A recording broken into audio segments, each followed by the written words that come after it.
आगे क्या करेंगे? हम लोग का स्थान है, यहाँ बैठे रहेंगे। कोर्ट अपना काम कर रहा है, लेकिन चूंकि हम लोग के गार्जियन यहाँ के मुख्यमंत्री हैं, हमारे प्रतिनिधि हैं, इस मुद्दा को वहां तक पहुंचाएं और हम लोग को सॉल्व करें।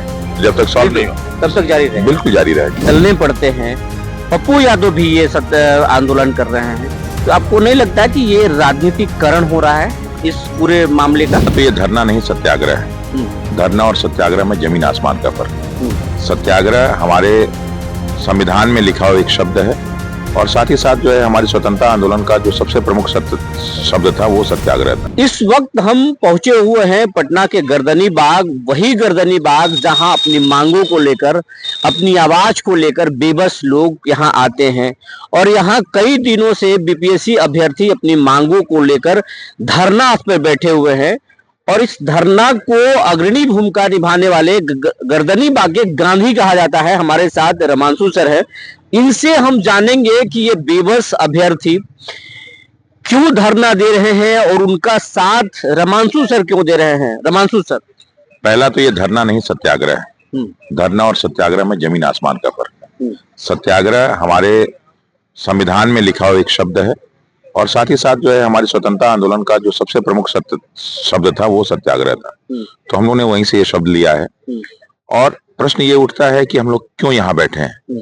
तो पहला तो हम लोग का मांग शुरुआत में था कि जो बीपीएससी परीक्षा 17वीं हुई है, उसमें जितने भी प्रकार की अनियमितताएं हो सकती थी वो सारी की सारी हुई।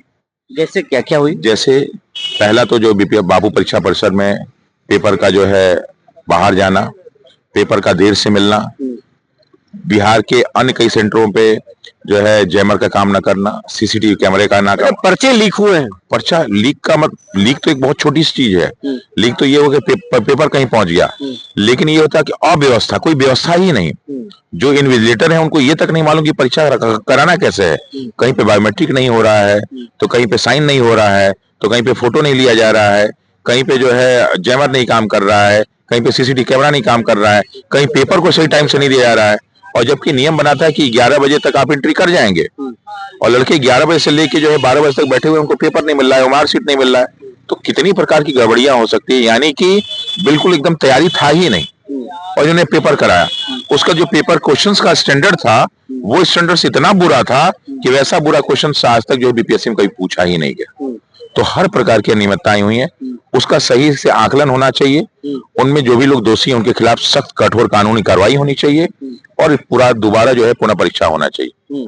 तो ये एक हो गया, हम लोग यहाँ क्यों बैठे हैं। अब प्रश्न उठता है कि रमांशु सर क्यों बैठे हुए हैं।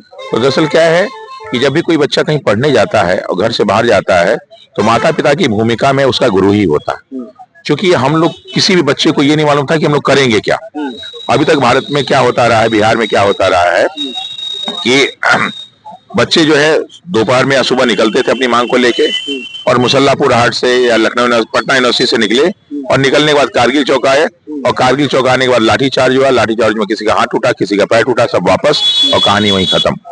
लेकिन हम लोगों ने कहा कि नहीं, पहली बार हम लोग चढ़ते हैं गर्दनी बाग। यही जो है कोर्ट द्वारा दिया गया एक प्रकार का ये सत्याग्रह स्थल है, और उस सत्याग्रह स्थल में हम लोग बैठ के पिछले ये 21वां दिन है और अपनी मांगों को रख रहे हैं। प्रोटेस्ट प्रशांत किशोर भी कर रहे हैं, वो जेल भी जाते हैं, उनको जमानत भी मिलती है। जेल नहीं जाते हैं, जमानत भी मिलती है, कोर्ट के फैसले बदलने पड़ते हैं। पप्पू यादव भी ये आंदोलन कर रहे हैं।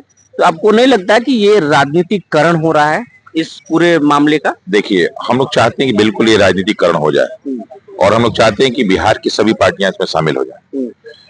आखिर राजनीति है क्या? आम जनता के मुद्दा को विधानसभा तक पहुंचाना, गलत दोषी लोगों के खिलाफ कार्रवाई करना, और संविधान में जो भी हमारे अधिकार मिले हैं उसका रक्षा करना, यही तो राजनीति है। आपको नहीं लगता कि आप लोग को घसीट के पुलिस ले जाएगी और आप पर कठोर कार्रवाई हो सकती है? साहब, 3 बार हो चुका है।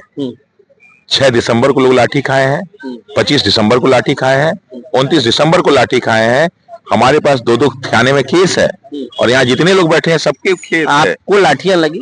मुझे लाठी इतनी लगी कि पूरा वीडियो वायरल है। मैं जाके हॉस्पिटलाइज हुआ, हॉस्पिटलाइज में थाने में गया, थाने से मैं माननीय जज साहब के पास। अब जब तक आपकी मांग नहीं पूरी होगी क्या करेंगे? हम लोगों ने पहले दिन रखा था कि जब तक हम लोग की मांगे पूरी नहीं हो जाएगी, हम लोग इस स्थान को छोड़ने वाले नहीं। मैं तो रात में आया था, यहाँ पे कोई धरना असल पे नहीं था। आप शायद गलत टाइम पे आए थे, ऐसा हो ही नहीं सकता। आप झूठ बोल रहे हैं। मैं इस पे आपको शर्त लगा सकता हूँ। क्यों? पिछले 3 दिन से मैं यहाँ हूँ और ये बात आप मैं कह रहे हैं 1:40 पे आया। 1:40 पे यहाँ पे सब सो रहे होंगे।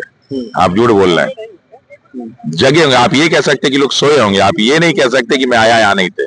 अगर आप ये बात बोल रहे हैं तो मैं इसको स्पष्ट रूप से खंडित करता हूँ कि आप झूठ बोल रहे हैं। नहीं, अच्छा, ये सर्द मौसम में जो बच्चे जो यहाँ पे हैं, उनका दर्द सरकार क्यों नहीं सुन रही है? आप तो एक लंबे तजुर्बा के आदमी। साहब, ये प्रश्न सरकार से पूछा जाना चाहिए।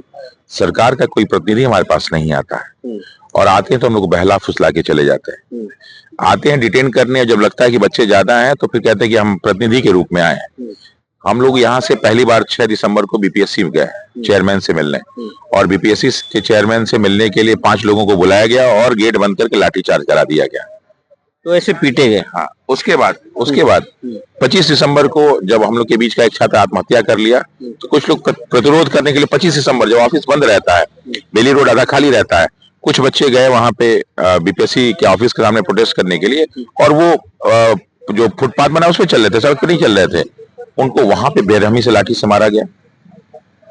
जब हम लोग की बात नहीं सुनी गई, फिर कुछ लोग आए कि चलिए आपको साहब हम मुख्य सचिव से मिलाते हैं, और हम लोग जानते हैं कि मुख्य सचिव से मिलने कोई फायदा ही नहीं, क्योंकि मुख्य मामला बिल्कुल आयोग का मामला नहीं है। हम लोग मालूम है कि उनके पास वो अधिकारी नहीं है काम करेंगे। वो एक होता है ना कि व्यक्ति काम करा दे, तो इसके बाद लेकिन फिर भी बच्चे गए। आगे क्या करेंगे? हम लोग का स्थान है यहाँ बैठे रहेंगे, कोर्ट अपना काम कर रहा है, लेकिन चूंकि हम लोग के गार्जियन यहाँ के मुख्यमंत्री हैं, हमारे प्रतिनिधि हैं, इस मुद्दा को वहां तक पहुंचाएं और हम लोग को सॉल्व करें। जब तक सॉल्व नहीं हो तब तक जारी रहेगा। बिल्कुल जारी रहेगा। तो ये रमांशु सर थे जो बता रहे थे कि जब तक मांगे पूरी नहीं होगी ये सत्याग्रह जारी रहेगा।